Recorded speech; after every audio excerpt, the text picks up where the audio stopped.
ils ont biloko onde ko epenge absili ko zoa na base et pas la population a mis en public. Ce qui Kulutu Nabiso Jean-Pierre Bemba nan ndeko Moïse Katumbi ba se désolidariser. Ils ont point de vue. Ils ont point de vue ande o etaline de ko epenge meto yebi été à répondre na oyo population oyo base nae eza kozela na komona ya solo na procès wana. Ceux qui blelon de ko epenge ya lobby et que kombo ya moto etangami mbale belé na procès. Tout le monde va comparaître comme témoin renseignant lelo pour ba kombo na bango etangamaki. Ceux qui a lobby mutu bo bengisi batu oyo kutu kombo etangami mbala moko mbala mibale. Ceux qui bo bengisi mutu kombo etangami plus de 207 fois madame. Mabe ezali wapi. Yango ba lo ba se de solidariser na ndeko epenge pour a lobby été ndeko Chilombo il faut à comparaître comme témoin renseignant et que Simba ceux qui Patricien CA andimi que se soumettre dans l'ordre de FCC au bango bapé ça la majorité écrasante ndeko Kabund à la kisa kibisote mokolo ba komekana ngai likolo ko katana mokolo ba kosala boye bandeko ba kotambola na mamai tout le monde bapé ça qui est et puis ba botolier ba pesi epema ba botolier epema ndenge ba kosala lancer ndenge ba kosala ba misusu ba koya mais eloko toyai komona ke eza ba aventure mama seya andima kotambola lolenge FCC kolinga po aumela na ebonga wana soki alandi se anzete oyo mataki na likolo yepe ba kokwisa yende mto kokatisa mai na maboko ndenge mokitu oyo alandi abandeko loba ngobila abomisi batu na zando monene batu ba famille boni oyo dépendant na zando monene wana plus de 3000 familles ngobila amoni Kinshasa yumbi ko boma ndenga lingi ko kanga ndenga lingi nazaki informer lobby akanga ipe baninga bino mususu bapandisango ba memba ngoti na tête de ville et pourtant au tête de ville les actes cachotés les appelé place ba Jarba tout est doit tomber en une sorte les actes enlèvement na makambu ya etali ngokankonde na ngobila biso tozali ko be en diversion ils a vraiment diversion ils a normalité bakay ko benga ndeko Chilombo comme témoin renseignant aye ko témoigner est-ce que yemuta se pesa qui instruction to yete po bayimbo ka bakongomani bazala quand même éclairé na opinion.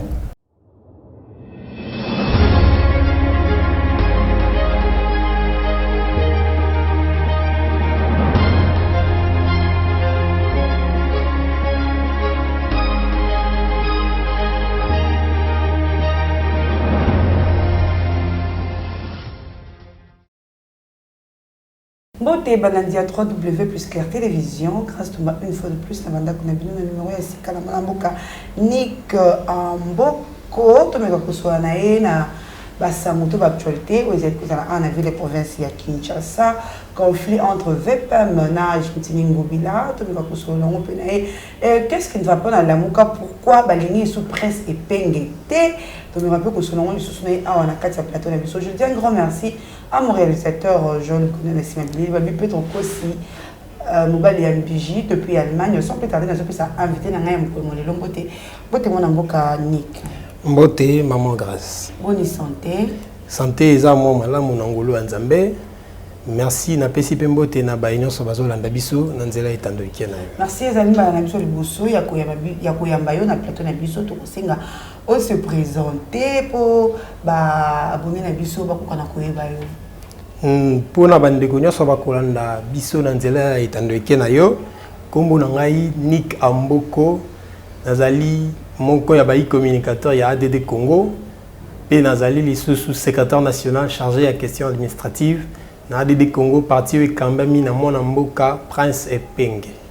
Voilà, mon amboka Nick Ambongo le toka qui Jean-Tilingo Bilambaka est-ce que la gouverneure de la ville de Kinshasa a-t-il que promettre à biso que dans quelques jours des confinements ya Gombe ko Salima. Tant de confinements Gombe ko Salima tobe ke ya madame ko zalato to ko continuer ka kani tout ça. Merci mingi maman grâce yambona ya nolana motuna na yo na ko présenter ba condoléances ya lingomba na biso ADD Congo na ba famille nyonso ebungisi bayi ya bango na makambo carnage nga na kobenga ngobongo oyo leka ki lobby na marché central oyo eza normal te mais to comment ana oui ndeko ngobila amoni que bakangaki commune ya Gombe épicentre ya maladie na 20 cas confirmés ya corona lelo epesi nini confinement lelo confinement wana etie mabota ebele na difficulté lelo confinement wana ba parents ba famille ebele ba ko kalisu ko s'en sortir te yango peut-être pas moni que to fongola na biso po to limekaki esimbite na somi wana peut-être na pression ba imbo ka baza ko chabango nde basengi de confinement dans 2 ou 3 jours. C'est que à confiner qui n'est pas sentimentalement kaka na ba sentiment na eto ndingeni to comme ça quand Jérusalem na e maman grâce to yebisaki bango ba jirakamboka na ba intention te ba jirakamboka pe olali la mugito lobi nazui mokano boy obimi na douche na yo o na sala boy non faut d'abord concertation ezala ba structure eza ebele na mboka assemblée délibérante ezali osali makambo ou consulter même pas assemblée provinciale T. Ou intéressé même pas bureau assemblée provinciale. Au Vandi, Yongobila, Kinshasa Yumbi, aux décisions et puis au confiné. Ce n'est pas normal, madame. Togotika jamais qu'on dénonçait Makambo Ngobila Zagosa Nakata Kinshasa, madame. Et ça grave, très très très grave alors. Merci mon ambokani que le bit on a qui ndenge na zando ya monene c'est ko yinda pour un conflit il y avait même na gouverneur de la ville. En plus, peut-être qu'il peut que les généraux ne vont pas se communiquer avec que va prendre comme les lettres que a stoppé les salles de canapé. Mais le gouverneur il s'est entêté donc là qui les mecs qui vont pourquoi entre bon là bon nous a dit pourquoi gentiment pour la côte c'est mieux que va pas pourquoi pas va pas va collaborer quand va nous belleter nyoso ezali crise ya légitimité qui bo continue bango et fandisa mité na volonté à peuple ceux qui tozo mona lelo cacophonie ba querelle inutile au sommet à l'état ezali kozanga légitimité na pouvoir na bango madame allez-y comprendre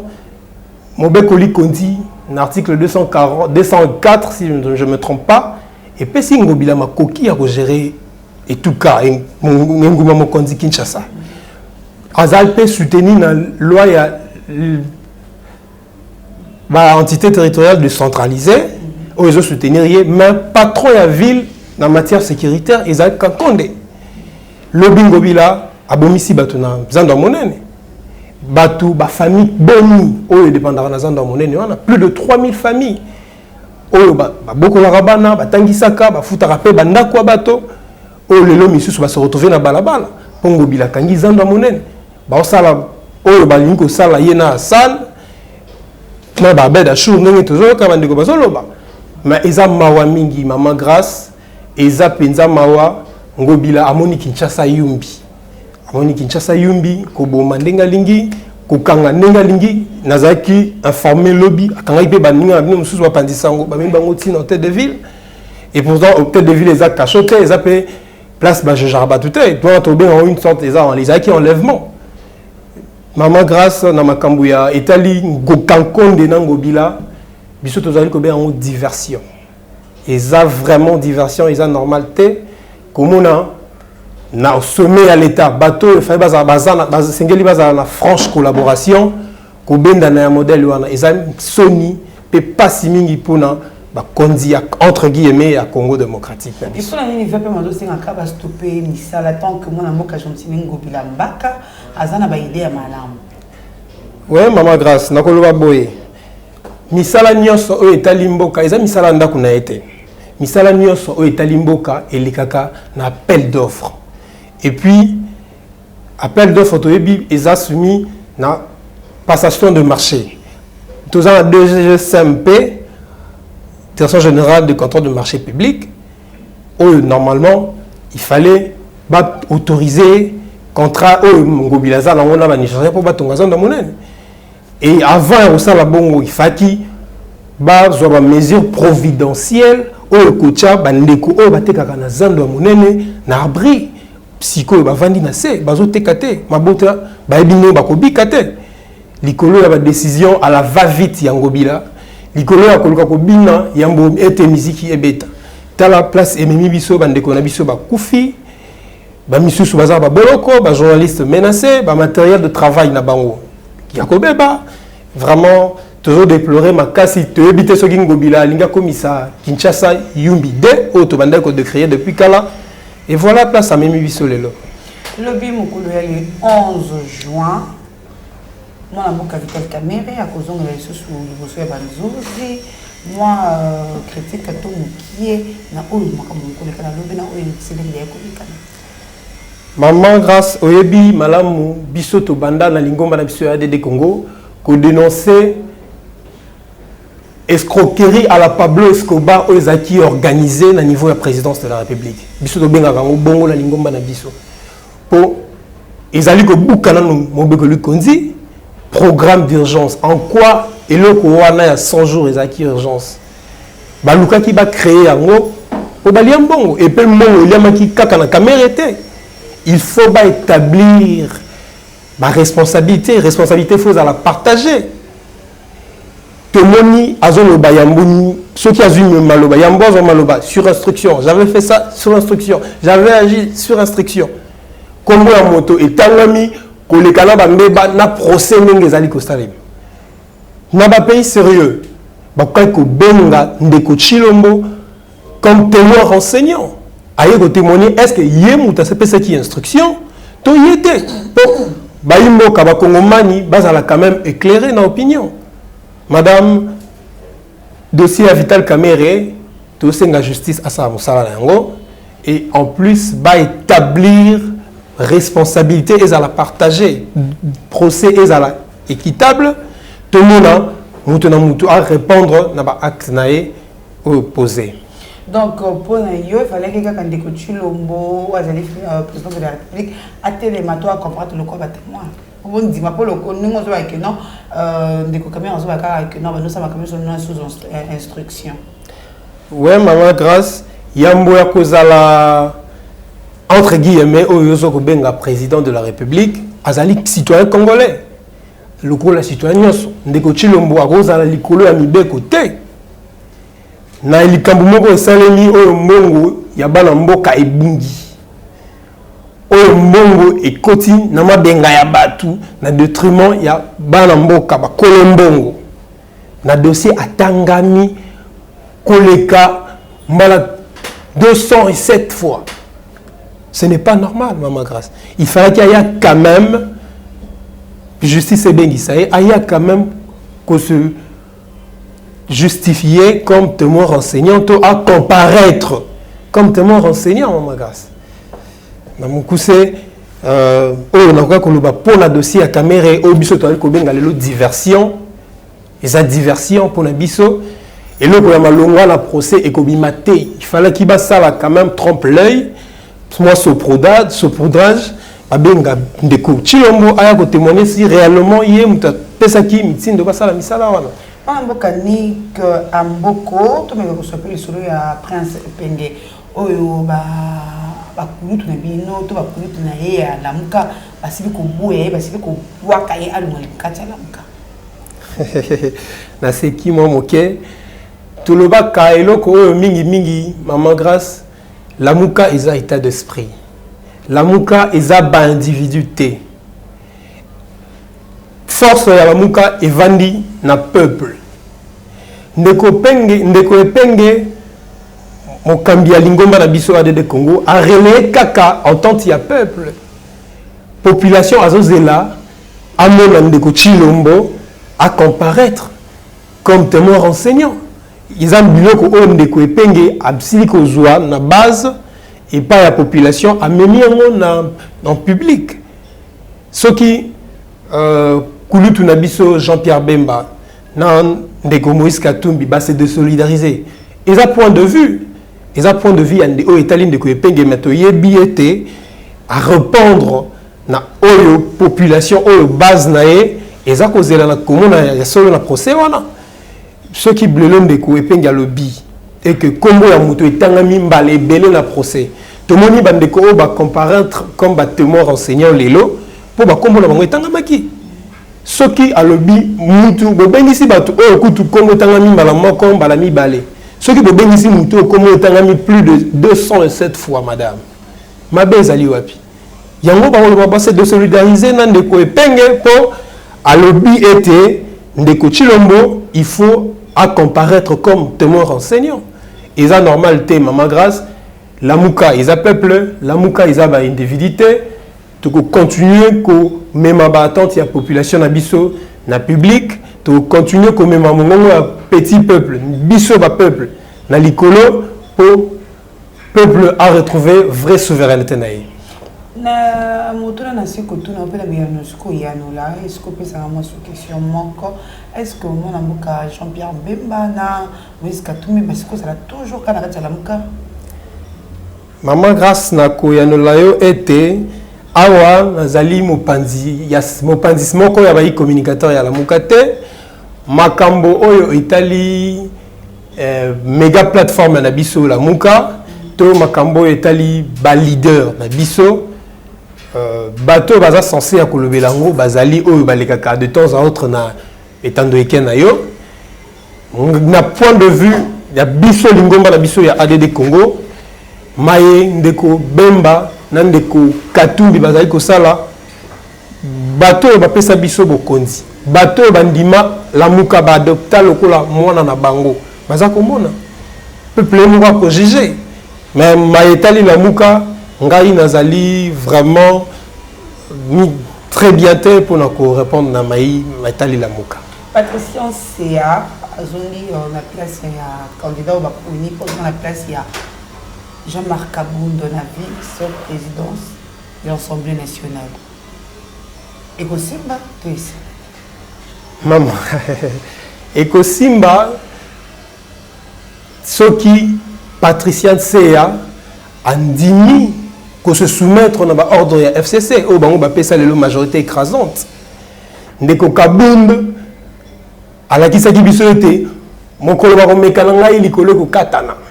mokolo ba ko sala boye bandeko ba ko tambola na mamai to moni ba pesa kié et puis ba botolier ba pesi epema ba botolier epema ndeko ba ko sala lancer ndeko ba ko sala ba misusu ba ko ya mais eloko tu as que mon eza ba aventure eza vaste blague toyoki ndeko Kabunda ke ko saisir justice a saisir justice pour le lengue ba de choirier ezali le lengue o ba ko de choirier te pourtant baza en coalition mais toyebisi bango kaka que Maman Seya andima ko tambola le lengue FCC ko linga pour aumela na ebonga wana ce qui alandi c'est anzete oyo mataki na likolo yepe ba ko kwisa yende mto katisa mai na maboko ndenge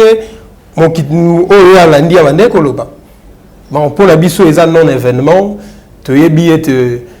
ndeko Kabuya akende ko accompagner batika candidature mais par contre alobi eza na décision ya hiérarchie on te yebi ce que eza na ni pon ndeko Kabund tilelo aza ko s'opposer na décision wana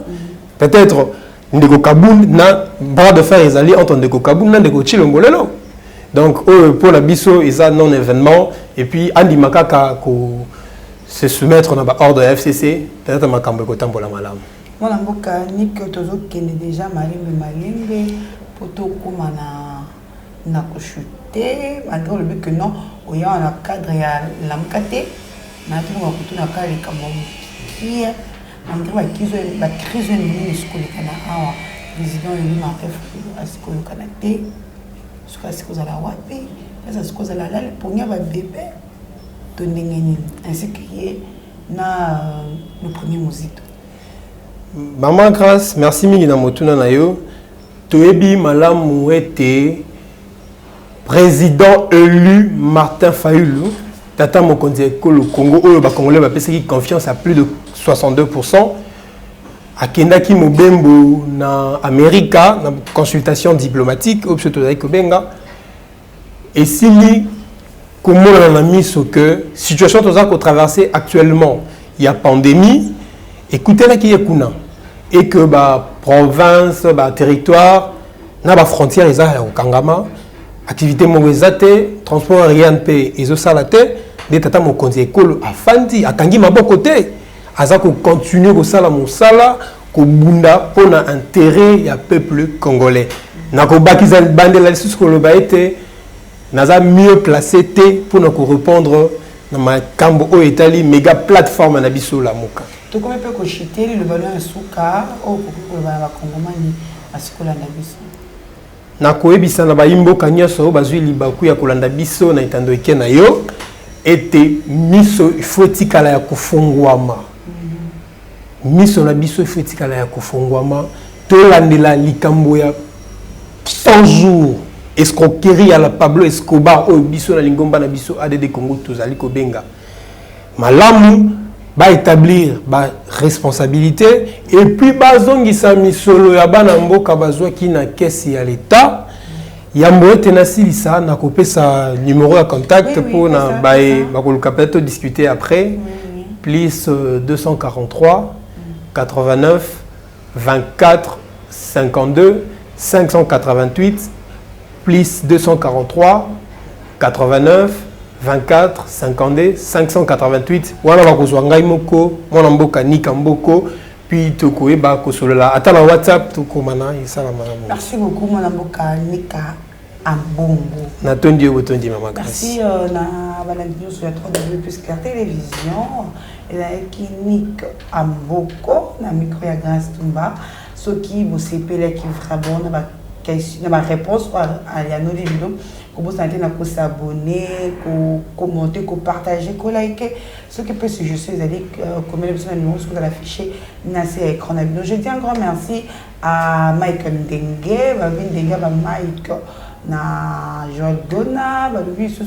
papa ayombe puisque ça fait beaucoup de temps dans mon noté tu me manques tellement mon cordon au pire peu ya mwana sans oublier maman j'ai mis maman baya le cœur de nous vacciner souka moi miyebi tous les anniversaire ndenge kaka ekosalima je dis naturalisé français ba bien les signatures à souka non Grâce Tumba je vous dis bye et au prochain numéro.